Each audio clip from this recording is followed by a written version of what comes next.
stage 3 endometriosis, deeply infiltrated. A male doctor turned around and he said, oh, so you're just on your period then? But you got adenomyosis, you can't see my condition. And I'm like, oh, you got PCOS? But I feel if that's the cure for an illness that I have, why would you not want to cure me? And I said, look, I just want the hysterectomy. It's a dark place from time to time. This podcast contains discussions and visual references to chronic illnesses, including women's reproductive health conditions, as well as graphic medical imagery that may be distressing to some viewers.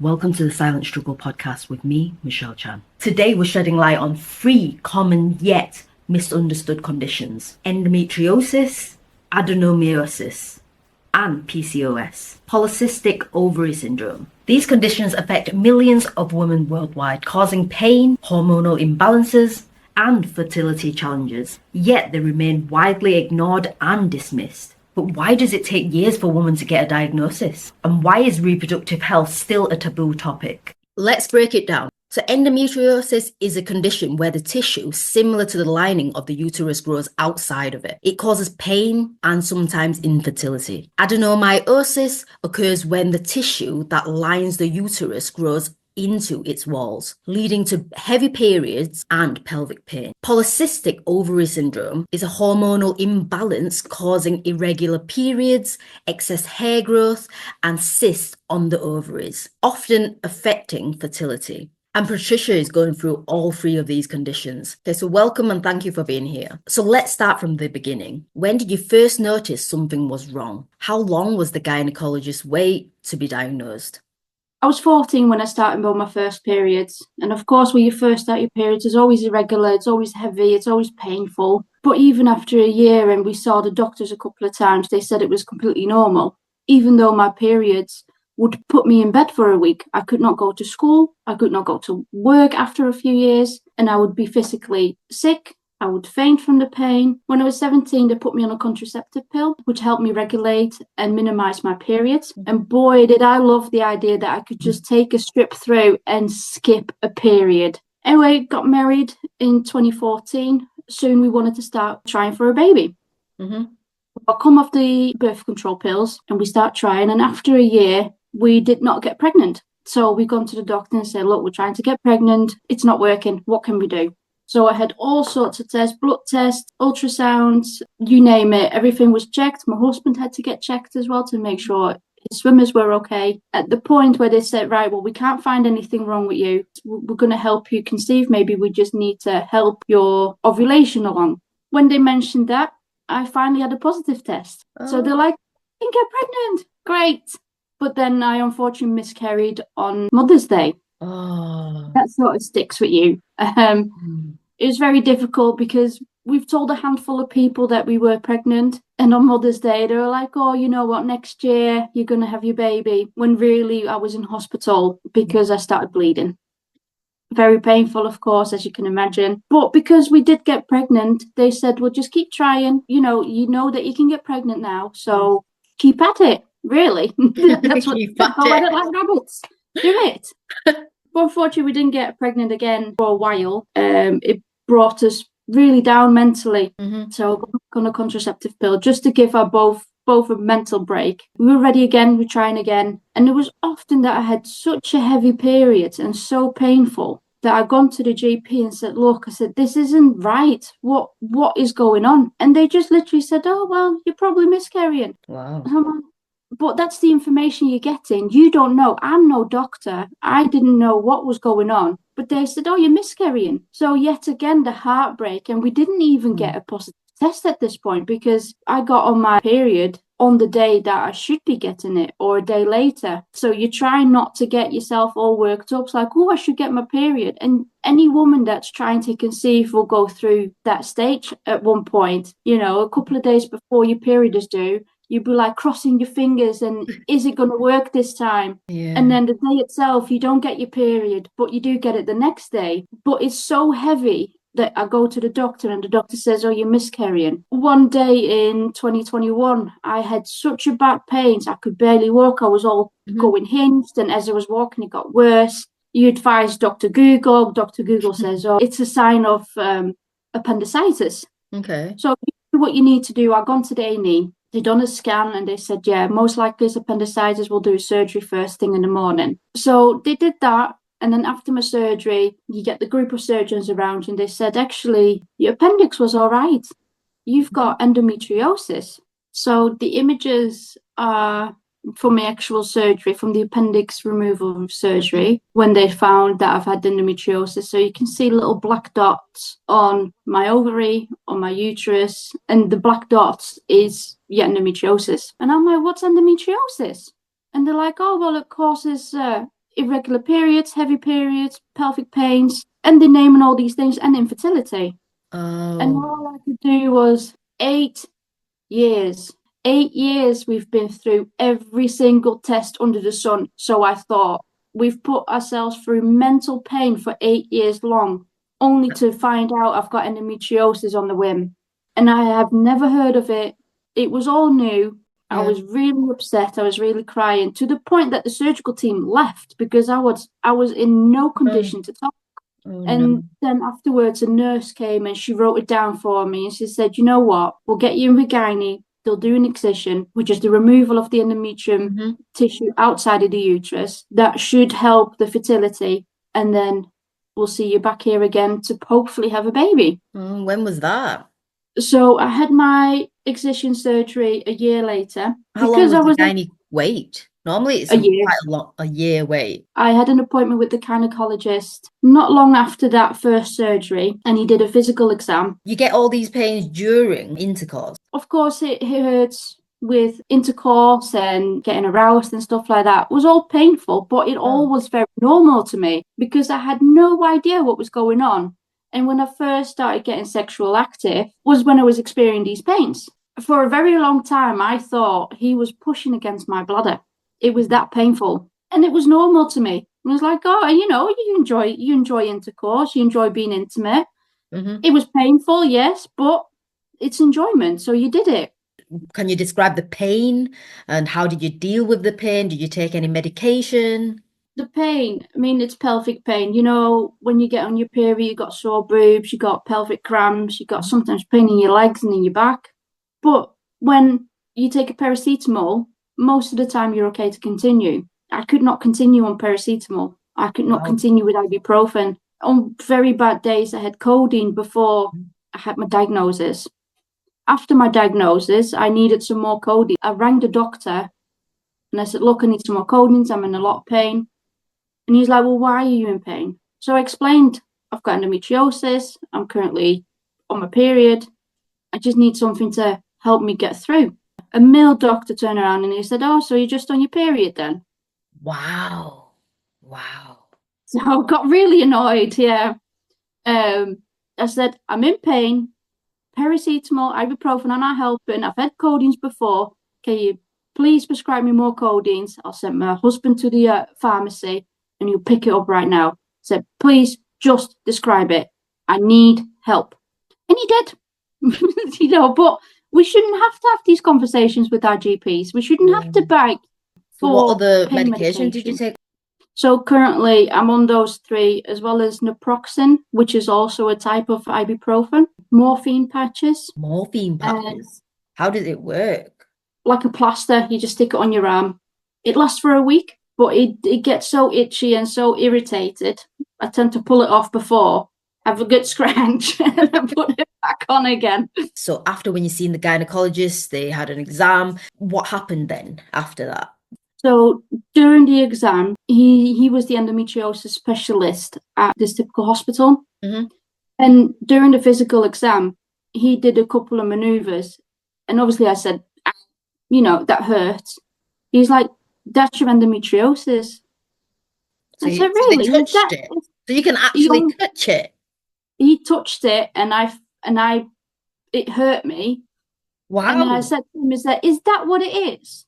He's like, yeah, that's what it is. I said, that's what I feel. And this may sound wrong, but that's what I feel when I have intercourse with my husband. Wow. That's the pain and he literally just touched me with a finger. Obviously, it's a medical exam. He's like, no, that's what it is. That's your endometriosis. It's on this side. And then he felt on the other side. He's like, oh, it's there as well. So he knew what he was doing. And no doctor has mentioned this in our journey trying to conceive. Wow. But a year later, he operated on me and he took away all the endometrium. And when they did the excision surgery, they found out I had stage 3 endometriosis, deeply infiltrated. They found it on my uterus, on the outside, on my ovaries, on my fallopian tubes, Wow. as well as on my uterus, which is the tubes towards your kidney, and on my bowels as well. Oh. So that explained the pain with going to the toilet, the pain during intercourse, the pain, periods, not getting pregnant. It just explained a whole world of questions that were left unanswered for such a long time. Okay, so you said that they found out you're on stage 3. How many stages are there? So you got 4 stages. I think there's even a 5th one now, but stage 1 is very mild, very, very little. Stage 2 is mild, stage 3 is moderate, and stage 4 is severe. And then you got superficial endometriosis as well as deeply infiltrated endometriosis. So the deeply infiltrated is where it's really into your organs. Because some women go for the excision surgery and they come out with like part of their bowel missing because it was so deeply infiltrated. The doctor had to take away part of the bowel. Sometimes there's not enough bowel to stretch it back together, so they get that pouch, you know. Yes, a stoma bag. But yeah, so had that surgery. They said, you know, settle down, come off the pill, start trying to conceive again. And I was actually really anxious to get off the pill because then I would start periods again, which is very painful. I didn't want to go through that pain. Can I ask you another question? You know, when you had that excision surgery, so they will laser off all the endometriosis, but is that a cure? It can grow back, yes. And it usually takes about a year or 2. Wow. Can you describe So what is it like living with all 3 of the conditions? Like physically, emotionally, how does it affect you? it's hard. You won't see it at first when you first meet me, of course, but it's very painful. It is debilitating. It really is, because you wake up with pain. You have to go to work with pain. You have to do your household chores with pain. Then you go to bed with pain and you do the same thing again the following day. And sometimes the pain is mild. Sometimes the pain is so severe that you can't even get out of bed and you just take painkillers like the sweets. It stops me from being social because the pain obviously takes a lot of energy out of me. In the mornings, I'm at my best. I can get up, I can walk the dog. If I'm lucky, I can hoover a little bit, but then I have to go to work. So I need to sort of preserve my energy. If I've done too much in the morning, I need to go for a lunchtime nap. Ideally, it's a couple of hours to make sure I can last through to the evening. But if it's like a 10, 15 minutes, sometimes 20, then I can do the afternoon, but I'm still in bed by about 8 o'clock because I'm just so tired. And then I sleep for a good 9, 10 hours. And then the next morning I wake up tired and in pain.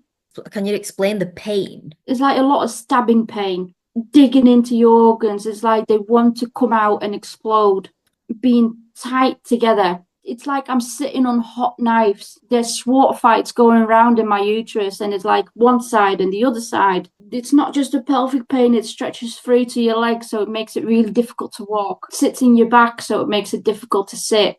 Sometimes it's so bad, I just wiggle and take your mind off it and trying to breathe through it. Because you can't walk, you can't sit, you can't lay down. You don't know what to do with yourself. And then the painkillers aren't touching it. The hot water bottle isn't helping anymore, which you've already got burns from on your stomach because you're trying to get it so hot to get that relief. It's so frustrating and it's so emotionally draining. It's physically draining. There is just no end to it. And you full well knowing that there's no cure. You know, I've got these pains again. When I first got the excision surgery, I was actually doing all right. I still had pains, far less than usual. My periods weren't as bad. We actually conceived again. So it did help. Unfortunately, I lost a baby. You know, there's those things, but it helps you with fertility to get pregnant. It was last year when I said to the gynae again, I said, look, I said, the pains are getting back. What can we do? Can we have another laparoscopy? Can we do another excision surgery? And they sent me for an MRI scan. Now, I was a bit surprised because you don't always see the endometriosis on the MRI scan. Why do that? Why not, you know, go straight for the excision or a physical exam? And when I got the results back from the MRI, it actually said I had adenomyosis. Wow. I rang the receptionist and I said, look, I'm waiting for my results. Can you tell me what's going on? Oh, yeah, no, endometriosis hasn't grown back. At least it's not deeply infiltrated this time. but you got adenomyosis. So then I was like, well, what's adenomyosis? And that explains the miscarriages as well, because it's inside your uterus wall, which is meant to form the lining to keep a safe home in your uterus. After that, I got really bad pains again, and the GP sent me through to the gynecology as like an outpatient. And they're like, oh, are you pregnant? And I'm like, what? When you're pregnant, it doesn't cause pain, does it? Sure, you've got some pains, don't get me wrong, but not these type of pains. And then they did like ultrasound thing, and they're like, oh, you got PCOS? I'm like, what the hell's PCOS? What is it? But PCOS doesn't cause pain, so they say. So I walked out the hospital with another condition, not knowing where the pain comes from, and no plan of action. Just keep doing as you do. Again, I said I want to get back with my gynae. Turned out that my gynecologist has discharged me completely because he did the excision surgery, and I had to start all over again with all the testing. It was only a couple of weeks I had my gynecologist appointment, and I knew I researched a lot of it. And I said, look, I just want the hysterectomy. A hysterectomy is when your uterus has been removed surgically. Because in my mind, my uterus is the source of all evil. It causes physical pain. It causes mental pain. It just needs to go. It needs to get out. Cure for adenomyosis is a hysterectomy. It doesn't cure PCOS or endometriosis. But he said, oh, well, hysterectomy, removing your uterus can't be reversed. You're of childbearing age. You might change your mind. So I'm not going to do a hysterectomy. I'm like, it's my decision. It's my body. If that's the cure for an illness that I have, why would you not want to cure me? So they said, we just have to eliminate other things. They will try and soon Prostap, which is a hormonal injection, which is going to shut off my ovaries. To encourage menopause thing? Because I heard something like that, yeah. Yeah. So that's going to induce a chemical menopause, which is joys when you're 35. Who wants to go through menopause? Nobody does. But it's just one of the joys that we've got. That's what's happening now. So we're waiting on that. If the Prostap works, he's like, okay, then we can do a hysterectomy. But how long can I be on the Prostap for? Did they tell you a timeline? Because I'm not officially on the wait list for hysterectomy, hearing from other ladies, the wait list in this area is 2 years at the moment. But Prostap, you can't use that long.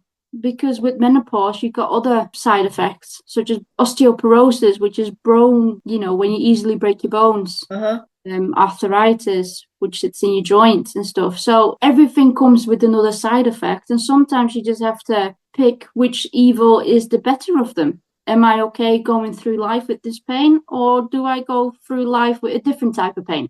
That's hard, isn't it? How does it feel like knowing that people can't see what's happening to you? Did you ever feel like people didn't believe you? Have you ever felt isolated, judged because of your conditions? Absolutely. Yeah. People don't know what's going on with you. And most of the time, I don't know what's going on with me. I unfortunately have lost friendships over it, where I have to cancel appointments last minute. You decide to meet up with someone and you plan it weeks in advance, because obviously you both got a life. You can't just say, hey, I'm coming round, and then last minute I have to cancel because I got my period. And then as a friend, you say, oh, well, why can't you come? What's going on? And these women that don't go through what I go through are like, well, why can't you come and meet up? You're just on your period. Take a paracetamol, get on with it. And some people have actually said this. Women that have been lucky enough to have children with this condition, they said a flare-up feels similar to childbirth. Wow. But with childbirth, you get an epidural, gas and air, last, if you're lucky, less than a day, but a flare-up can last days on end, and the doctor doesn't really want to prescribe you anything stronger than what he can get over the counter. Wow. So to go through that type of pain and explain it to people around you, and a lot of people don't want to hear it, because periods and menstruation and the female reproduction system is all disgusting. This guy tell me a joke of like, oh, why shouldn't you trust a woman? Because she bleeds for a week. How can someone still be alive? In what world is that funny? What's the worst that you've heard? From either a doctor or even or your friend or someone that you know? And they're like, well, what you got? Take some paracetamol. Don't let me down. the doctor itself says, oh, you're just on your period. Or you're speaking to someone that's a bit older than you and says, oh, just wait till you get to my age, then you'll know what pain is. Or there's doctors saying, well, have you tried this diet? I know I'm overweight. Don't get me wrong. I know. There's skinny ladies, size 6 ladies that got the same conditions. Are they being told to get on a diet? Are they being told to get more exercise? And is that what they told you, to go on a diet? Yeah. Oh my God. And to be fair, you can get a lot from food. You can get anti-inflammatory foods such as spinach and broccoli, sprouts, and that's all very healthy stuff. And I do have those smoothies in the morning where I got red berries, spinach. I put some chia seeds in to help me with my insulin, and then add a bit of coconut water to energize me and hold more moisture. And I'm still in pain. They say go for a walk. I am walking every day with my dog. I've got a husky. They're so energetic. When he was a puppy, he needed 3-4 hours walking time. Otherwise, he would chew my couch. We're still going on a walk. we still go on a walk every morning for 45 minutes to an hour. Just so he's stimulated, he's tired. I have my exercise. And it does help, don't get me wrong. It helps and get me out, get some fresh air. But then people are like, well, you can walk your dog for an hour. But what they don't see is that when I did have a walk for an hour, I need to have a nap to get my energy levels back. Sometimes I can't shower and hoover on the same day because I get so tired and it's so physically straining. I need to re-energize, so I need to go to sleep. And they're like, okay, you come round tonight. Well, if you told me that a week before, I can plan my days so that I can sleep during the day and I'll have some sort of energy in the evening to go and see my friends and actually hold a conversation. I just can't. The pain takes so much energy away. And if I do push myself, the flare up is getting worse. I pull back. When you're in a conversation, sometimes you can just be like zoning out because you're like focusing on your breathing, because you've got so much pain. Exactly. And it's draining for me. It's draining for my friends. Sometimes it does make it feel very dark because as a woman, I really wanted to have a big family. My dream was to have 4 or 5 kids, a big house, look after them, see them grow up, hear little tapply feet, coming down the hall, jumping into bed with you on a Sunday morning while, your husband doesn't have to go to work, you don't have to go to work, everybody can just chill out, the dog jumps up, the cats are there. That was my picture perfect family. Wow. And now I hear tapply feet of the dog, which does make me very happy. But you don't need to dwell on not having kids. I look at what I do have. What I do have: roof over my head, a husband that hasn't ditched me because I couldn't give him a family, and I've got the dog, I've got the cats. Those are my babies. This is what I look after now. And the friends that I do have understand my condition. They understand if I need to cancel last minute. Or if I do come, they understand that if I have to take a minute because I'm in pain. You have a second. Take your time. It's not like I'm Elephant Man. You can't see my condition. But I feel it. And it's debilitating, not just for me, but as well for people around me that need to help. I feel like a burden, like a failure. It's a dark place from time to time. So I'm at this point now. If you don't believe me at my word, I don't have time for you. You're really strong. You're a brave woman that you're going through all this. Definitely not a failure. You're the strongest woman I've ever met. What advice would you give to another woman if they are going through the similar symptoms as you when they're younger? Also women who are starting this journey and feeling like they're overwhelmed or alone. What advice would you give them? Try and stay as strong as possible in your own corner. Pester the doctors to give you the right sort of tests. And if they say everything's come back fine, push further. Say, well, what can it be then? What other conditions can there be that can't be seen on these tests? Can we try those tests? Push them even for a laparoscopy, which is like if they put a camera inside you, they can see what's going on rather than just hope it comes up on a test. If you're struggling in terms of, support or mentally and stuff, Endometriosis UK is a very good charity that gives advice what it is, how it works, advice on how to live with it, as well as they'll just listen to you when you're going through a difficult time. But there's enough Facebook groups as well that you can reach out to. There is the Manchester Endo Meetup, which is in our area, and it's a lovely bunch of ladies. They all go through the same thing. If you want to have a rant, you throw it in that chat, and people were like, yes, we're going through the same thing, and we feel you, and let's be angry together. There's times like when you feel really fed up and you're in a dark place, and they support you. They'll give you positive vibes and stuff like that. And even other things, sometimes we meet up and we talk about our fur babies, and it's just to talk about something different. And sometimes it's talking about the illness. How does everybody cope with it? What kind of test can we ask for? How do you deal with this? And what sort of medication are you on here? What can I, so don't do it on your own. It's such a lonely place very often, and you don't have to be lonely. Reach out to anyone on Facebook, on WhatsApp or Instagram, wherever you're at. Or if you're not sure, go onto the Endometriosis UK website, and they will be able to put you in direction of the support groups as well, where you can talk with women like myself, women that have gone through different type of similar illnesses or symptoms. And like I said, again, it's a lovely bunch of ladies. We're all there for you. So please do reach out if you feel difficult, or speak to Michelle and she will put you in touch with me. Perfect. Thank you, Patricia. But thank you for listening and hearing me out. Thank you so much for sharing your story with us. Thank you so much for listening to this show. If you like this show, like what we're doing here, and you want to support us, the free way to do so is hitting the subscribe button. If you're struggling and you want to share your story, please check out the link in the description. And I will promise to do my best to create awareness for the conditions that people are suffering silently.